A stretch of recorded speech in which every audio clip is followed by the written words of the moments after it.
আমার একটু অভ্যাস খারাপ, আমি একটু খাই যে বলতে পারলাম দারুণ হয়েছে না, আমার একটু বেশি করে খাইতে হয় আর কি। আমার যে প্যাকেটিং করা হয়েছে ভয়াবহ। তারপরে আমার ওয়াও, এটা কি বলে মিষ্টি না রসমালাই? রসমালাই রসমালাই। এটা কোন জায়গা থেকে আসছে? সিরাজগঞ্জ উল্লাপাড়া। সিরাজগঞ্জ থেকে মামুর বড় বড় ভাই সিরাজগঞ্জ থেকে রসমালাই। দেখা যাক, যদি এটা কখনো খাওয়া নাই, প্রথমবার খাবো, ঠিক আসলে কেমন লাগে।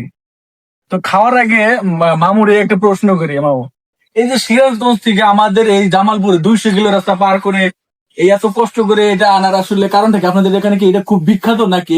হচ্ছে এটা নিয়ে আসার কারণ হচ্ছে এটা অন্যগুলোর চেয়ে এটা আনা একটু সহজ, সহজ। যার কারণে এটা নিয়ে আসা। বিখ্যাত আরো আছে, দই আছে, পান্তুয়া আছে। তাহলে আমাদের সিরাজগঞ্জের সবচেয়ে বিখ্যাত দই বলা হয় আর কি। পান্তুয়াটা সবচেয়ে বিখ্যাত। বিখ্যাত। যাই হোক, আমাদের জামালপুর আসছেন, আমাদের জামালপুরে কিন্তু তেমন বিখ্যাত কোনো কিছু নাই। জামালপুরে আপনারাই বিখ্যাত। ও মাই গড, দারুন। মামুর গানে ধরো একটু খায়া দেখি কি অবস্থা। বিসমিল্লাহির রহমানির রহিম।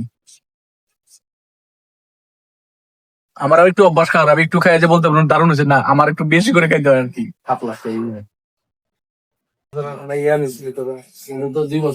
সত্যি অসাধারণ, সেই মজা। যদিও প্রথমবার, তারপরে অনেক টেস্ট।